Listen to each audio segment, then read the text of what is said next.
Bom dia, boa tarde, queridos irmãos. Aqui é Jorge Campos. O livro de Jó é um livro que nos dá algo muito específico para nós pensarmos e meditarmos. E por isso hoje quero começar olhando aqui alguns pontos no livro de Jó. E vamos começar então no capítulo 1 do livro de Jó. O livro de Jó vem pouco antes dos Salmos e Provérbios, o livro de Jó. Vamos começar a ler no capítulo 1, versículo 6 a 11. E diz assim: Num dia em que os filhos de Deus vieram apresentar-se perante o Senhor, veio também Satanás entre eles. Vejam aqui, vê-se que vieram-se apresentar ao Senhor. E então perguntou o Senhor a Satanás: de onde vens? E Satanás respondeu ao Senhor e disse: andar por aí, a passear de um lado para o outro, causar problemas. Mas cá se vai andando, né? Cá se vai andando. E no versículo 8, perguntou ainda o Senhor a Satanás o seguinte: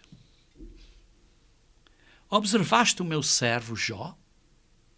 Vê-se aqui, foi Deus que levantou este assunto, começou com este assunto acerca de Jó.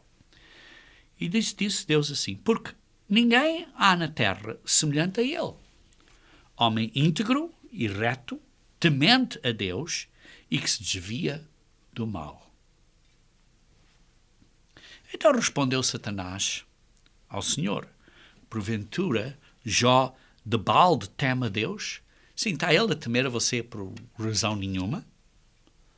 Acaso, diz no versículo 10, não o cercaste com sebe, não puseste uma cerca para protegê-lo, a ele, a sua casa e tudo quanto tem.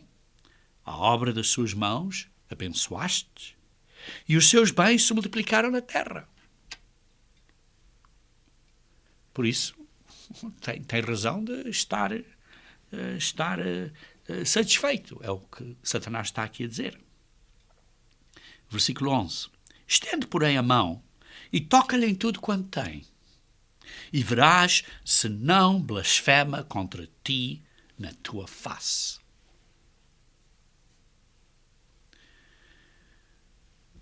Vê-se aqui que foi Deus que iniciou esta conversa. Este tema, este assunto acerca de Jó. E depois vê-se que Deus disse: está bem, então, ele está em teu poder, mas não estendas a mão a ele. E depois vê-se que veio um homem a dizer que os bois e os jumentas dele estavam no campo e todas foram levadas e mataram os servos a fio de espada. Perdeu os bois, o gado e os jumentas. E depois diz, veio outro homem e fogo caiu do céu e queimou as ovelhas e os servos. Só escapei eu. Fogo do céu. E depois veio outro logo a seguir. Vieram os caldeus e atacaram os camelos, levaram os camelos, mataram os servos e só eu escapei.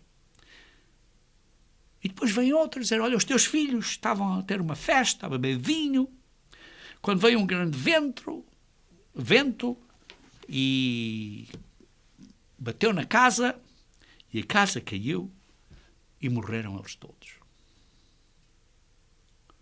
Então Jó se levantou, rasgou o seu manto, rapou a cabeça e lançou-se na terra e adorou.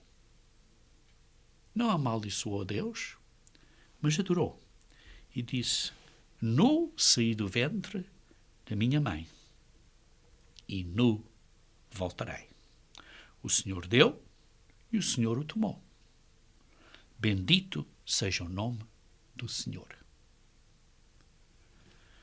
Vê-se aqui que Satanás não tem o poder de predizer o futuro, porque ele estava enganado acerca de Jó. Sim, ele tem poder de nos enganar, mas não tem poder de predizer o futuro. E depois, capítulo 2, versículo 1, uma vez mais, num dia em que os filhos de Deus vieram apresentar-se perante o Senhor, vem também Satanás entre eles apresentar-se perante o Senhor. Então o Senhor disse a Satanás, uma vez mais, Deus iniciou o assunto. De onde vens? Respondeu Satanás ao Senhor e disse, andarei a passear de um lado para o outro. Tudo bem, obrigado. Perguntou o Senhor a Satanás, viste o meu servo Jó? Porque ninguém há na terra semelhante a ele, homem íntegro e reto, temente a Deus e que se desvia do mal. Ele conserva a sua integridade, embora tu me incitaste contra ele, para o consumir sem causa.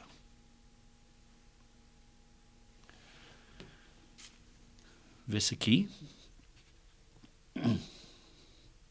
que existem conversas entre Deus e Satanás acerca de você e de mim. E Satanás conhece as suas fraquezas e as minhas fraquezas. E Satanás vai dizer, apanhei-o. Apanhei-o na fraqueza dele ou dela e vou destruí-los. E Satanás é capaz de dizer a Deus, vou-te provar que ele ou ela vai falhar. E Satanás, muitas vezes, nos faz com que nós falhemos. Para algumas pessoas, pode ser que os façam muito prósperos, com certas riquezas, isto é, viver sem problemas, e depois esquecem-se de Deus. Para outras pessoas, pode ser que estejam muito ocupados, têm muito que fazer e não têm tempo para Deus. Para outros, pode ser que os faça sofrer, pensando Satanás que essas pessoas, através do sofrimento, abandonem a Deus. E assim foi o que aconteceu. Vê-se aqui no versículo 4. Então Satanás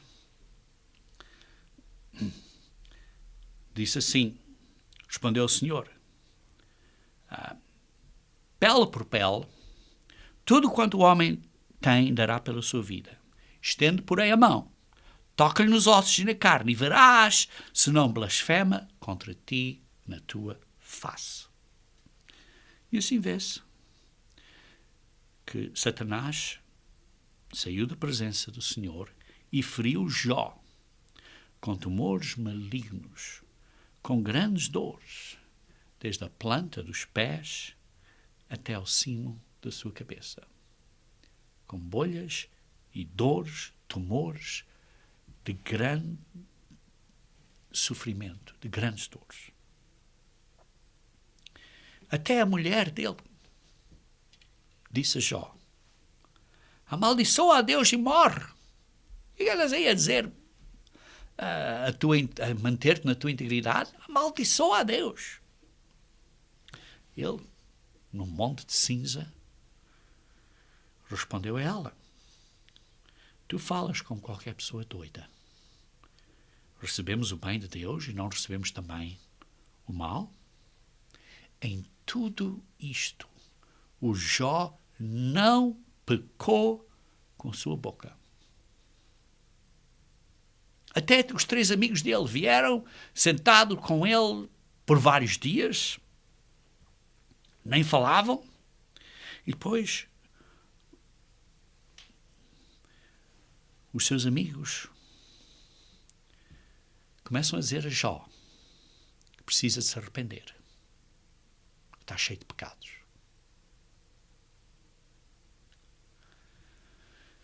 Isto foi um período muito difícil para Jó. E faz-nos pensar, faz-nos meditar nesta situação de Jó. E depois do fim do capítulo 2 até ao começo do capítulo 32, vê-se estes homens a dizerem a Jó que precisa de se arrepender. E depois vem o Eliú, que contradiz o que os amigos dizem, mas vê-se que Jó foi perseguido ou sofreu, teve perseguição por causa da justiça. Sim, porque Deus disse por 2 vezes, diz assim, homem íntegro e reto, temente a Deus e que se desvia do mal, como lemos em Jó 1:8 e em Jó 2:3. Deus disse 2 vezes que ele era um homem íntegro e reto, que era um homem justo. E por causa dessa justiça foi perseguido.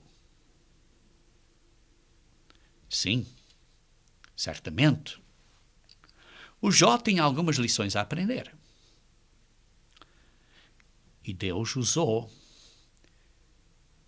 esta provação, este período de dificuldade de Jó, para melhorar o caráter de Jó. Porque o Jó tinha um problema. O problema de Jó era a sua justiça própria, a sua autojustiça. E por isso hoje, queridos irmãos, vamos ler um pouco, ou aprender um pouco, ou meditar um pouco, acerca do tema de que podemos ser perseguidos, podemos ter perseguição por causa da justiça. Vamos ver porquê e como sobreviver, como suplantar esta perseguição. Vejamos então, por exemplo, aqui em Jó, capítulo 31. Jó, capítulo 31. Vejamos aqui o problema de Jó. Diz assim, 31, versículo 1. Fiz aliança com os meus olhos, como pois os fixaria eu numa donzela. Como eu que olharia para uma mulher virgem, para uma moça, de uma maneira errada. Nunca fiz isso. Você está a perguntar, mas eu acabei de dizer, aqui está o problema dele, mas qual é o problema nisso? Vejamos um bocadinho mais. Vejam, por exemplo, no versículo 5. Se andei com falsidade e se o meu pé se apressou para o engano, pese-me Deus em balanças fiéis e conhecerá a minha integridade. Vê-se aqui o problema de Jó era a sua autojustiça. Pondo-se de uma maneira como que pretendia ser mais justo que Deus. Este era o problema que Jó tinha. Ele era justo. Deus próprio disse que ele era muito justo. Mas tinha uma justiça própria, uma autojustiça.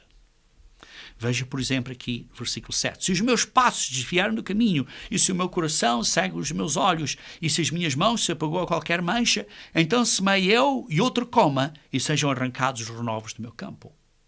Autojustiça.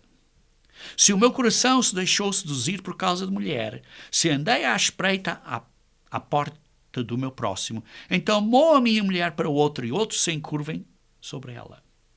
Pois seria isso um crime hediondo, isto, infâmia, infamoso, delito à punição de juízes. Queridos irmãos, todos nós temos falhas e fracassas. E acho que nenhum de nós tem a coragem de dizer o que Jó estava aqui a dizer. E certamente Jó estava a dizer a verdade, não estava a mentir. Mas é uma atitude aqui que Deus quis revelar a Jó, porque ele não era mais justo que Deus. Não era e não é. Veja no versículo 13. Se desprezei o meu direito, o direito do meu servo, da minha serva. Veja no versículo 16. Se retive o que os pobres desejam, ou fiz desfalecer os olhos da viúva. Jó era justo. Veja, por exemplo, no 19. Se alguém vi perecer por falta de roupa e ao necessitado por não ter coberta, e se os meus lombos não me abençoaram, e se os seus lombos não me abençoaram, se ele não se aquentava com a lã dos meus cordeiros. Ele ajudava essas pessoas, ajudava os pobres, ajudava as viúvas. Veja no versículo 24. Se no ouro pus a minha esperança, ou disse ao ouro fino, em ti confio. Era um homem justo. Certamente era um homem justo. Versículo 25. Se me alegrei por serem grandes os meus bens e por ter a minha mão alcançado muito. Vê-se que era um homem muito justo. E por isso, vê-se aqui no capítulo 32. Começar no versículo 1 a dizer: cessaram aqueles 3 homens de responder a Jó no tocante ao se ter ele por justo aos seus próprios olhos. Tinha autojustiça. Tinha uma justiça própria. Então se acendeu a ira de Eliú, filho de Baraquel, o buzita da família de Rão. Acendeu-se a sua ira contra Jó, porque este pretendia ser mais justo do que Deus. Aí está o problema. E por isso, depois de Eliú, e particularmente depois de Deus falar com Jó, Jó viu a si mesmo. Foi capaz de se examinar a si próprio. E viu o que ele era. E por isso vê-se, ao fim de Jó, capítulo 42,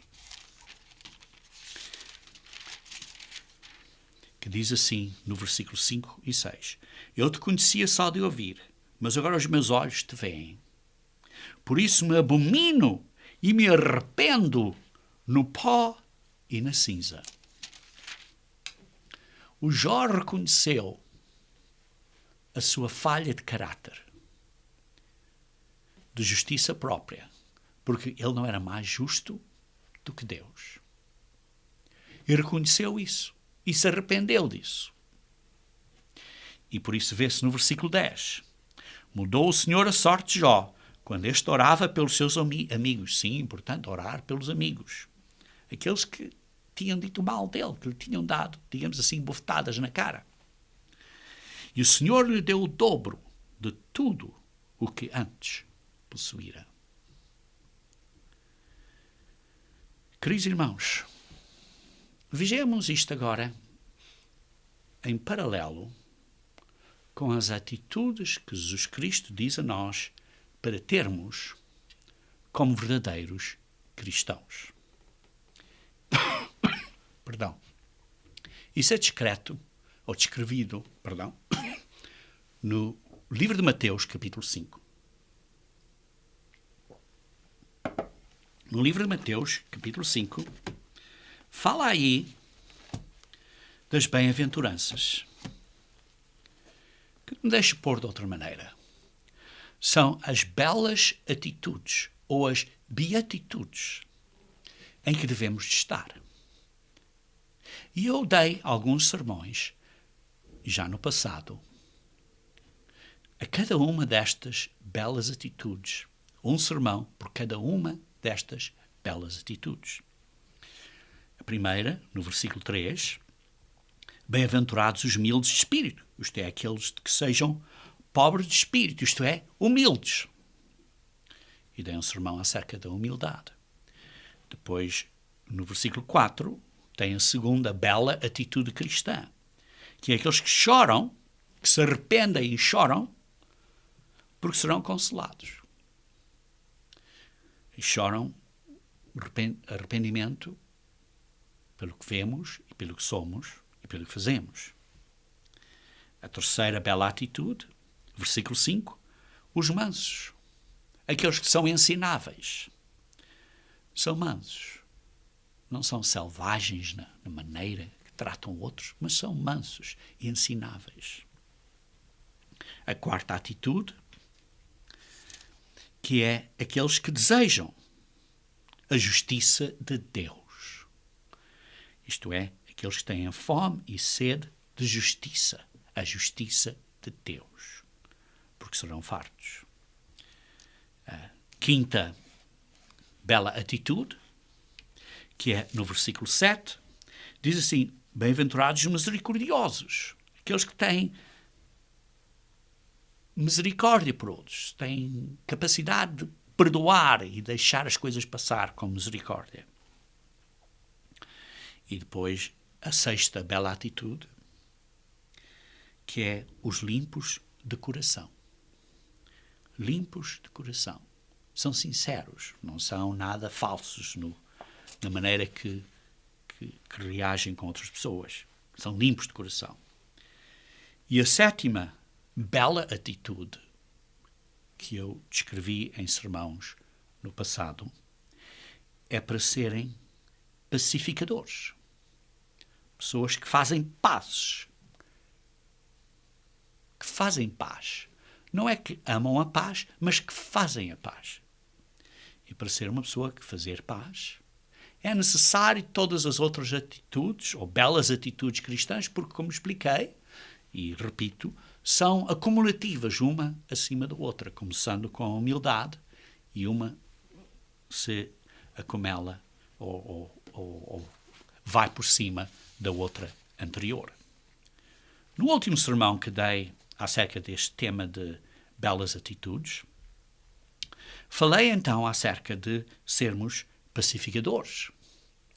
E disse que para sermos pacificadores precisamos ter uma humildade para deixar as coisas passar, para perdoarmos, para serem misericordiosos, para reconciliarmos com outras pessoas.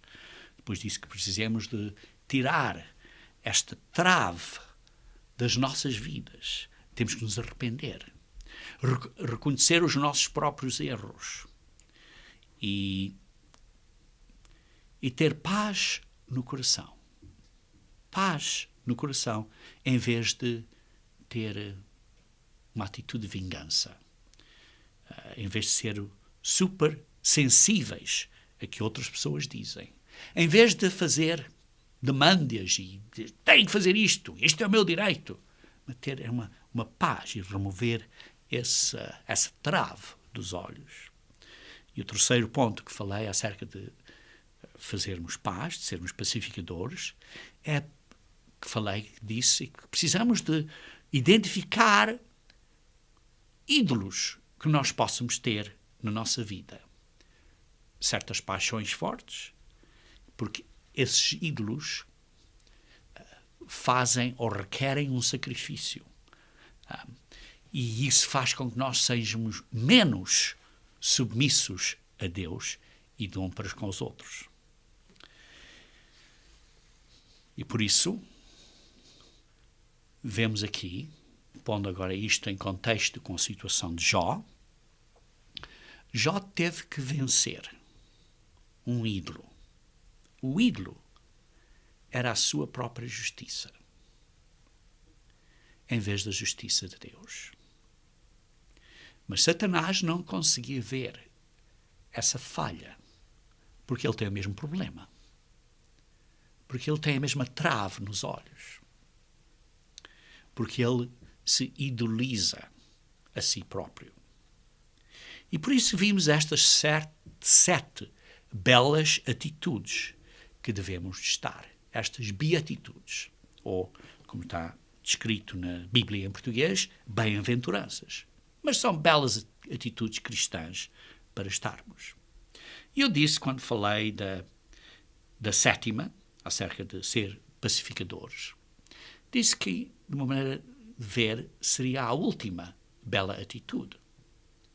Mas, como sabem, não é a última, porque há uma oitava. Porque a oitava é: bem-aventurados os perseguidos por causa de justiça.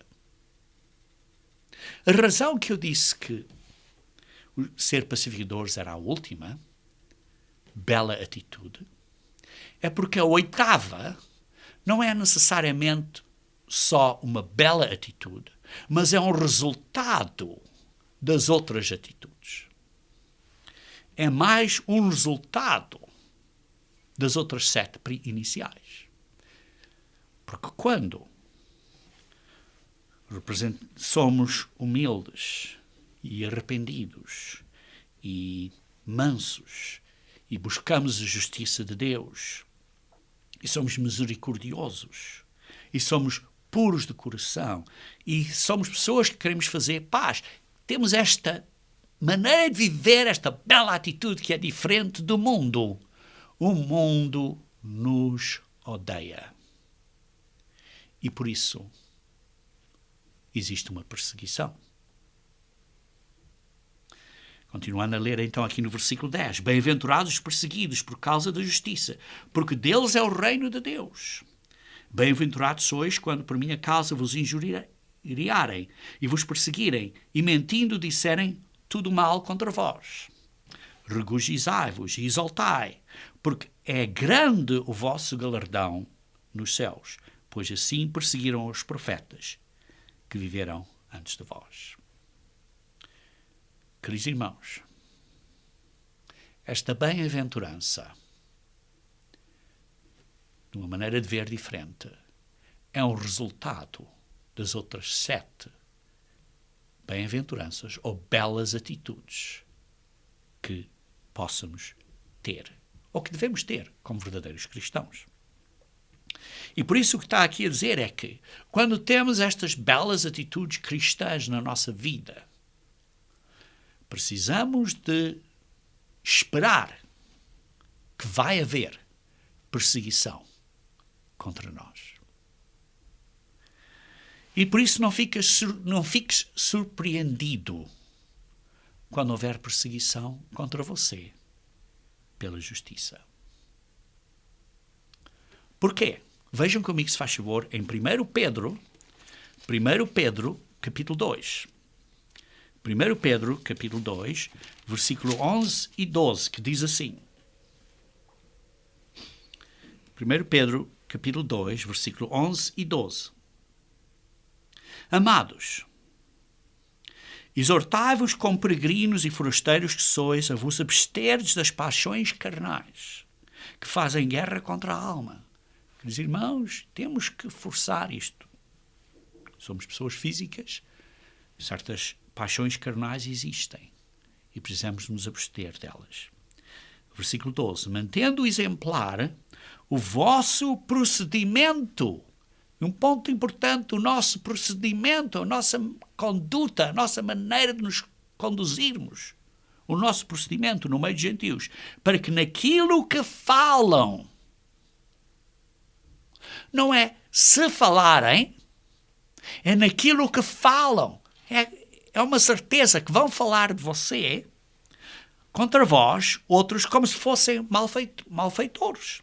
Observando-vos em vossas obras, glorifiquem a Deus no dia da visitação. Essas pessoas, quando Jesus Cristo vier, no dia da visitação, vão então glorificar a Deus pelo que você faz hoje.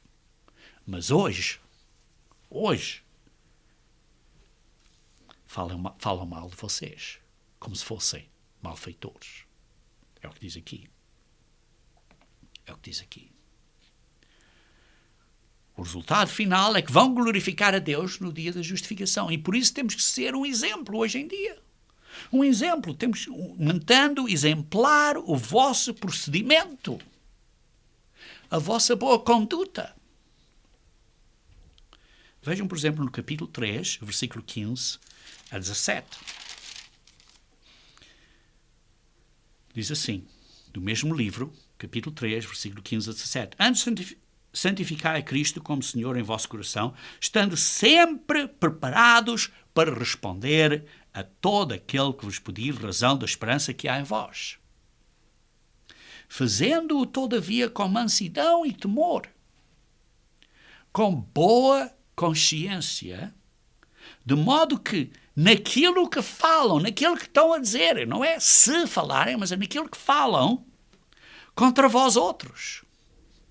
Fiquem envergonhados os que difamam, os que dizem mal do vosso bom procedimento em Cristo.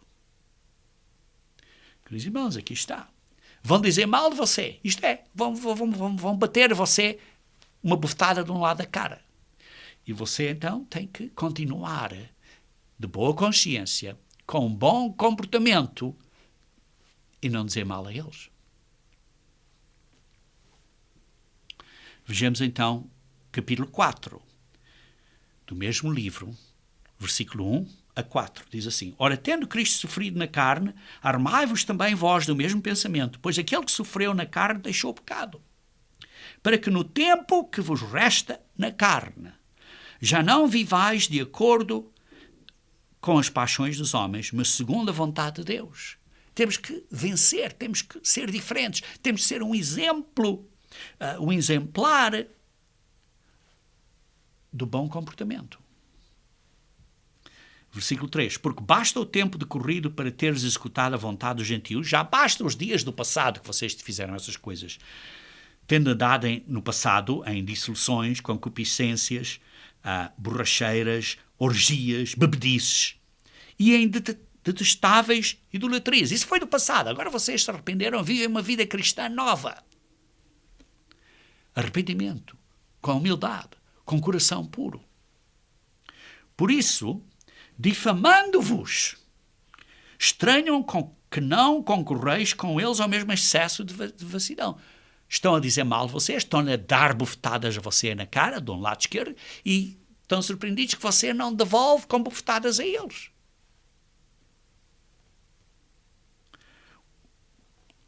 Porquê é que eles não gostam de você? Porquê é que eles estão a difamar a você? Porque sabem que vão ser julgados. Sabem, internamente no coração, que estão a fazer mal. E por isso você, se comportando-se bem, faz eles culpados. Faz com que eles se sintam culpados. Versículo 5. Os quais hão de prestar contas àquele que é competente para julgar vivos e mortos. Vão dar contas, sabem, embora não digam, talvez não digam isso verbalmente, mas sabem que vão ter que dar contas. Pois para este fim foi o Evangelho pregado também a mortos. As pessoas dizem, Evangelho pregado a mortos, que é isso? Basta olhar em Efésios, capítulo 2, versículo 1. Deixem-me olhar aí brevemente. Efésios, capítulo 2, versículo 1. Nada diferente diz. Ele vos deu vida quando vós, mortos nos vossos delitos e pecados. Nós estávamos mortos. O Evangelho é pregado aos mortos. Isto é, àqueles que estão a pecar.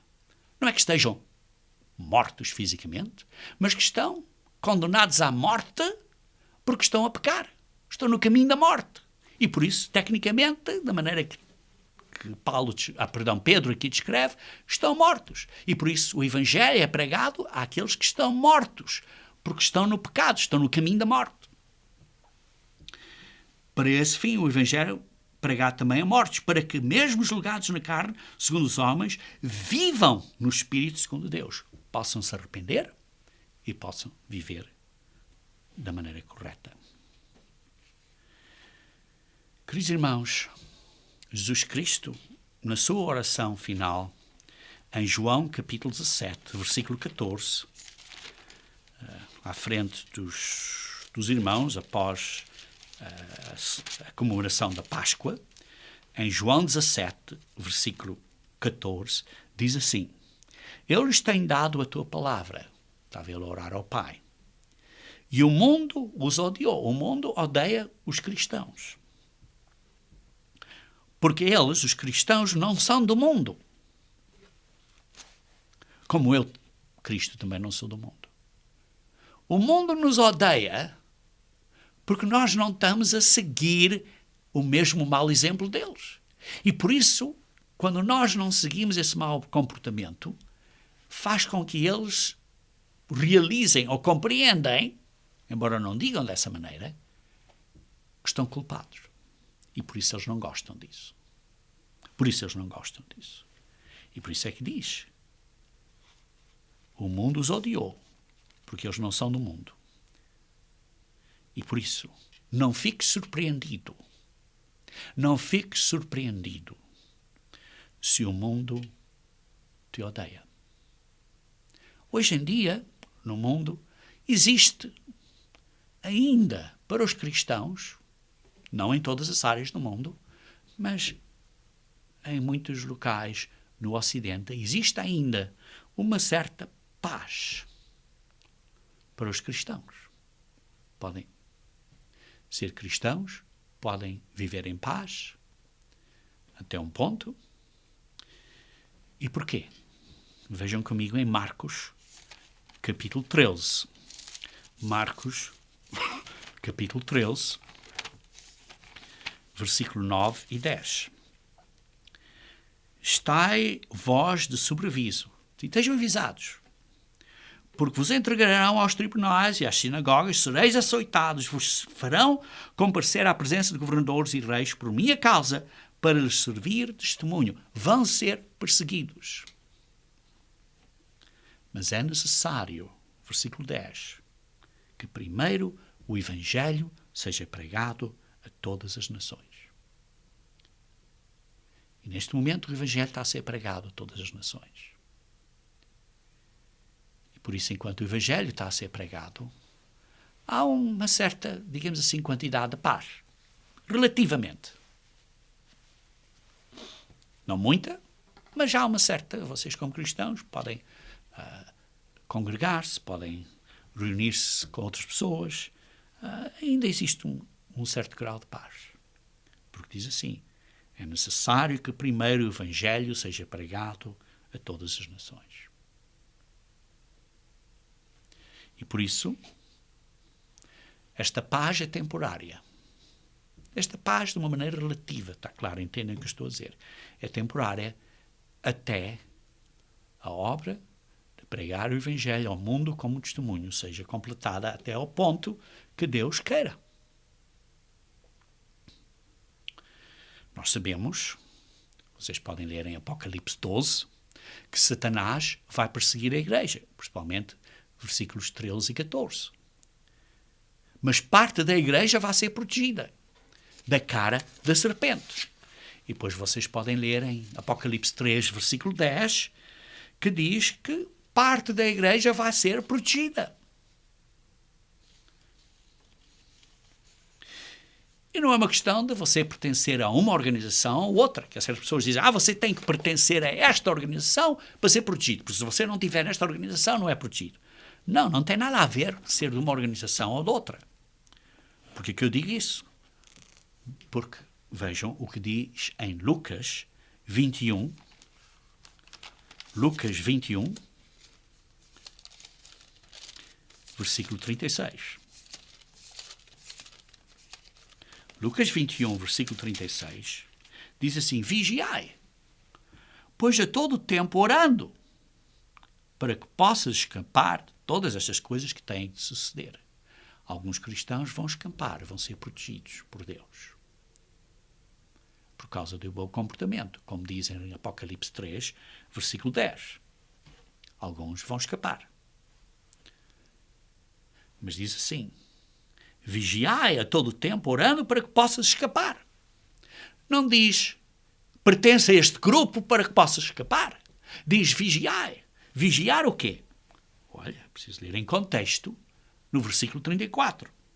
Acautelai-vos por vós mesmos, para que nunca vos suceda que o vosso coração fique sobrecarregado com as consequências da orgia, da embriaguez e das preocupações deste mundo, para que aquele dia não venha sobre vós repentinamente como um laço, pois há de sobrevir a todos os que vivem sobre a face da terra. O que precisamos de vigiar é a nossa conduta, é o nosso comportamento, para ser, de facto, um comportamento que seja honrável e para a glória, de uma maneira que seja agradável a Deus. E Ele nos protegerá. Isso é que precisamos de vigiar. Então, vimos, em primeiro lugar, que a perseguição tem que acontecer. Não sejam surpreendidos se a perseguição acontecer. Mas então, por que a perseguição é uma bem-aventurança? Vejam comigo, se faz favor, em Lucas 6, 26. Lucas 6, 26. Lucas 6, 26 diz assim: ai de vós, quando vos louvarem, porque assim procederam os seus pais com os falsos profetas. Se as pessoas estão a dizer bem de você, isto é, não estão a perseguir a você, cuidado! Porque é o que fazem aos falsos profetas. É o que fazem aos falsos profetas. Veja então no versículo 27. Digo-vos, porém, a vós outros, que me ouvis, amais vossos inimigos. Dizem mal de você. Dão insultos a você, como lemos há pouco. Vocês têm que amar essas pessoas, mesmo que digam mal a você. Fazei bem ao que vos odeiam. Bendizei ao que vos maldizem. Orai pelos que caluniam. Isto é o que precisamos de fazer. O que é que precisamos de fazer? Orar por outros. Fazer o bem aos outros. Embora digam mal a nós, não vamos retribuir mal a eles. E depois dá, digamos assim, uma explicação num tipo de parábola. Diz assim: ao que te bate numa face, oferece-lhe também a outra. Ao que tirar a tua capa, deixa-o levar também a túnica. Dá todo o que te pede, e se alguém levar o que é teu, não entres em demanda. Isto é, quando estão a tirar a tua boa reputação e dizer mal do teu comportamento, não bates de volta. Não bates isso de volta e dizer mal a eles. É o que diz aqui: amai os inimigos. Fazer bem ao que vos odeiam. Bendizei ao que os maldizem. Orai pelo que vos caluniam. Dá a explicação exatamente o que quer dizer. Por isso, de boa consciência, de bom procedimento, precisamos de continuar. Por isso, a perseguição, digamos assim, é um cumprimento de que você está a fazer algo certo. Vejamos então em Jó, de volta à história de Jó, capítulo 3. Jó, capítulo 3. Quando Jó teve estes problemas todos. No versículo 1, depois disto, passou Jó a falar e amaldiçoou o seu dia natalício. Disse Jó: parece o dia em que nasci, a noite em que me disse, foi concebido um homem. Converta-se aquele dia em trevas, e Deus lá de cima não tenha cuidado dele, nem resplandeça sobre ele a luz. Veja no versículo 11. Porque não morri eu na madre? Porque não expirei ao sair dela? A dor e o sofrimento era tão grande que Jó, digamos assim, perguntou: por que eu não estou morto? Mas, queridos irmãos, Jó teve que aprender, como descrevemos há pouco, que ele tinha uma falha no seu caráter. E por isso, este problema, esta dificuldade, esta provação,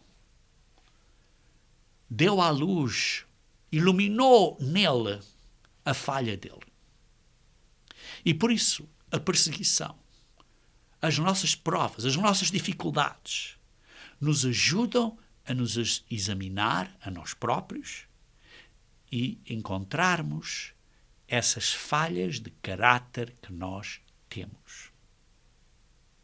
Vejam comigo, se faz favor, em Tiago, capítulo 5. Tiago, capítulo 5.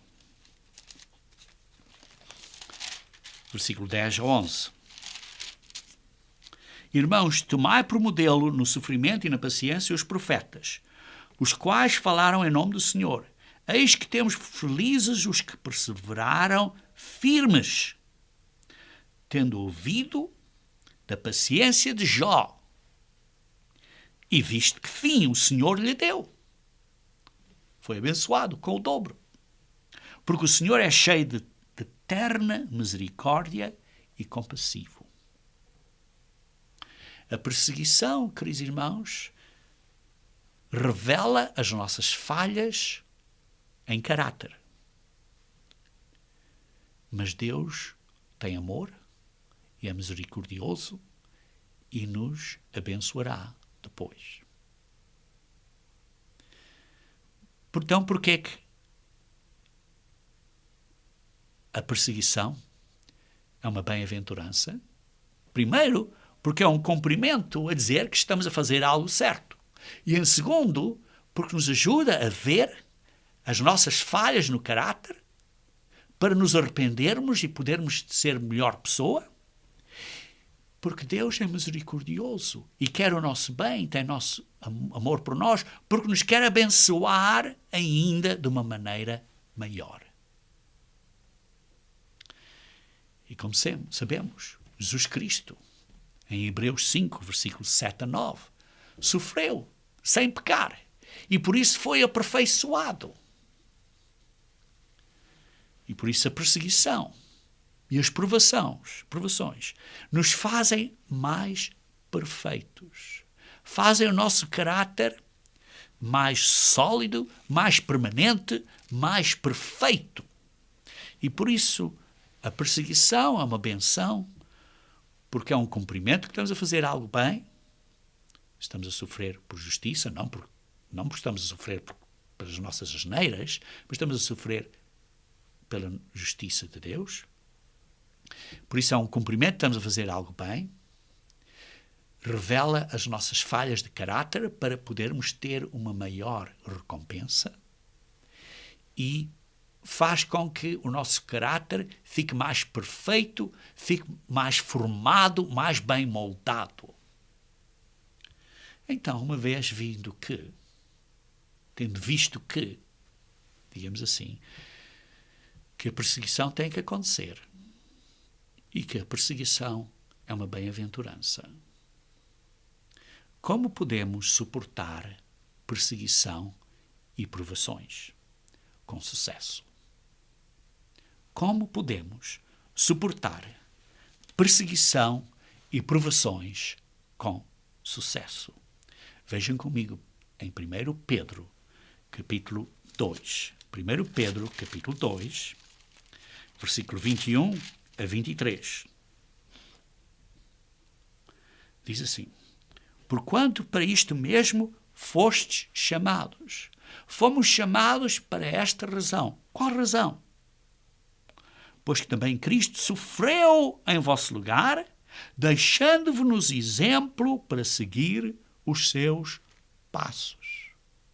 Fomos chamados para seguir a Cristo, para sermos seguidores de Cristo. E como seguidores de Cristo, tal como Cristo sofreu, também vamos sofrer para nos aperfeiçoarmos. Continuando a ler no versículo 22. O qual Cristo não cometeu pecado, nem dolo algum se achou em sua boca. Versículo 23. Pois ele, quando ultrajado, não revidava com ultraje. Quando bateu numa cara, não fez a mesma coisa na outra cara. Quando maltratado, não fazia ameaças. Mas entregava-se, aqui está a chave, entregava-se àquele que julga retamente.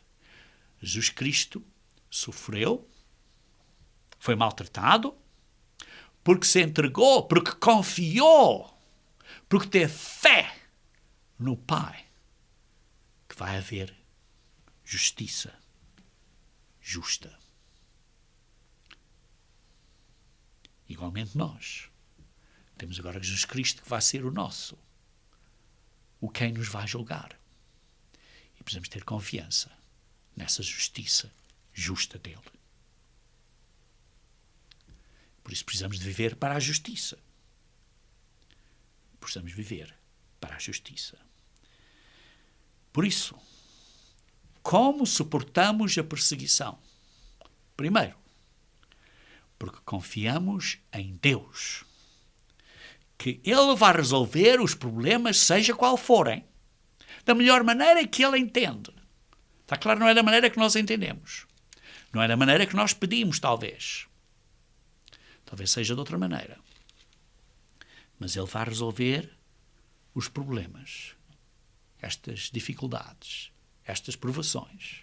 Precisamos ter confiança em Ele, que Ele vai resolver estes problemas. Segundo, vejam em 2 Coríntios, capítulo 1. 2 Coríntios, capítulo 1, versículo 8 e 9.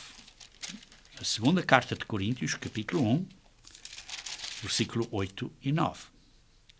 Diz assim, Paulo a dizer aos Coríntios: por não queremos, irmãos, que ignoreis a natureza da tribulação, da perseguição, das dificuldades que nos sobreveio na Ásia. Não quero que vocês ignorem a enormidade, a grande tribulação que tivemos. Não ignorem isso. Porquanto foi acima das nossas forças. Foi acima das nossas forças.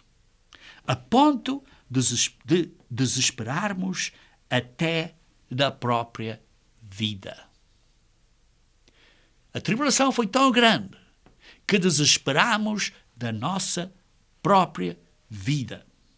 Contudo, já em nós mesmos, tivemos a sentença da morte, para que não confiamos em nós. Sim, tínhamos a sentença da morte, mas não tivemos confiança em nós, mas tivemos confiança no Deus que ressuscita os mortos. E Ele nos salvou deste problema. Queridos irmãos, quando temos perseguição ou grandes dificuldades, precisamos ter confiança completa que a ressurreição é um fato. E às vezes certos problemas podem ser tão grandes que não vamos sobreviver a estes problemas nesta vida. Só depois da ressurreição. Mas precisamos ter confiança em Deus, que a ressurreição é um fato. Por isso, como suportar a perseguição? Precisamos de confiar em Deus, que Ele vai resolver isto da maneira que Ele acha melhor. E segundo, precisamos ter completa fé de que há uma ressurreição e que Deus resolverá isso, ao fim de contas. E em terceiro, vejam em 1 Pedro, capítulo 4, versículo 12. 1 Pedro, capítulo 4, versículo 12. Amados, não estranheis o fogo ardente, esta tribulação que é enorme, que é como um fogo ardente, esta perseguição enorme, que é como um fogo ardente, que surge no meio de vós, destinado a provar-nos. Diz assim, não achem estranho. Como eu disse, não achem estranho que vai haver perseguição. A perseguição é uma benção. Mas como é que suportamos esta perseguição com sucesso? Diz assim, não estranhais que esta perseguição, este fogo, este teste que surge no meio de vós, que é destinado a nos provar, como se fosse alguma coisa extraordinária que vos estivesse acontecendo. Pelo contrário, não é nada extraordinário. Pelo contrário, alegrai-vos na medida que sois coparticipantes dos sofrimentos de Cristo. Para que também na revelação da sua glória, isto é, quando Ele vier e a sua glória vai ser revelada a nós, vós alegreis exaltando que nós vamos ser ressuscitados ou transformados nessa altura para termos a mesma glória dele. Se pelo nome de Cristo sois injuriados, bem-aventurados, pois, a bem-aventurança de sofrer perseguição por causa da justiça. Bem-aventurados sois, porque sobre vós repousa o Espírito da glória e de Deus. Sobre vós repousa o Espírito da glória. O Espírito que vamos ser ressuscitados e vamos receber a glória com Jesus Cristo. Porque somos coparticipantes com Ele nos sofrimentos de Cristo. Não sofra, porém, nenhum de vós como assassino, ou ladrão, ou malfeitor, ou como quem se intromete em negócios de outrem. Sim, não estejam a sofrer porque vocês fizeram asneiras. Fizeram coisas erradas. Mas, versículo 16, mas sofrer como cristão, sofrer por causa da justiça de Deus, não se envergonhe disso. Antes glorifica Deus nesta parte. Como está na Almeida Revista e Corrigida e na Almeida Corrigida e Fiel. Glorifica Deus nesta parte. Qual parte? Na parte que temos o Espírito de Deus de glória. E por isso temos uma porção maior do Espírito de Deus, porque vamos ter uma glória maior. Vamos ter uma recompensa maior.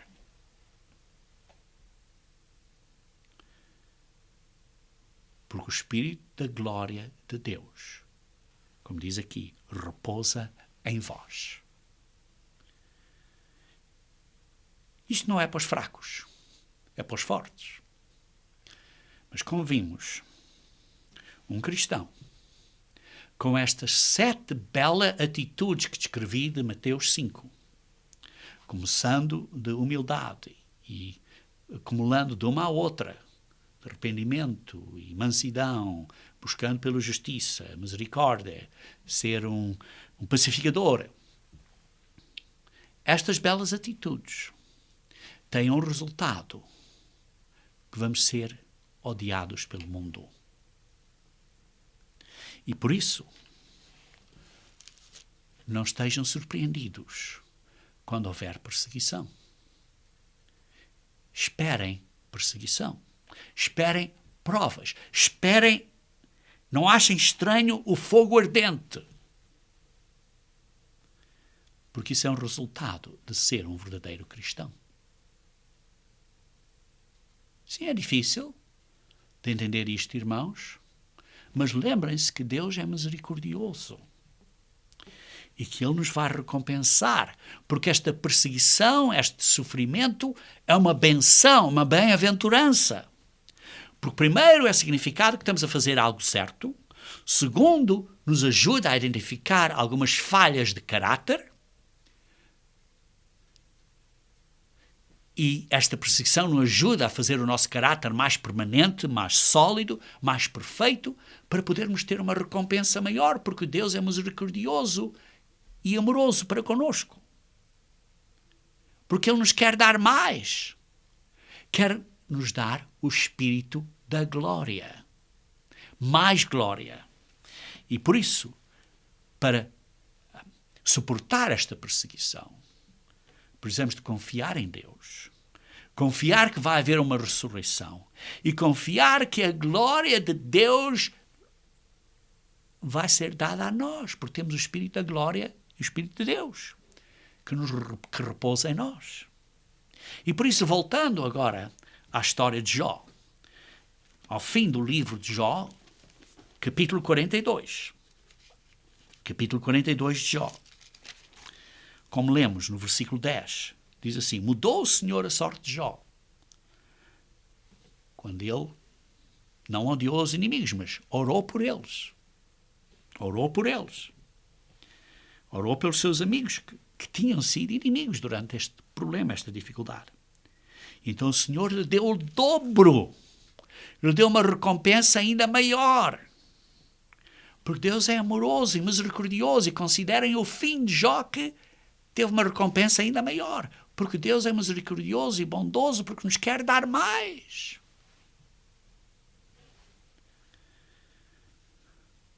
E então, voltando a Mateus capítulo 5.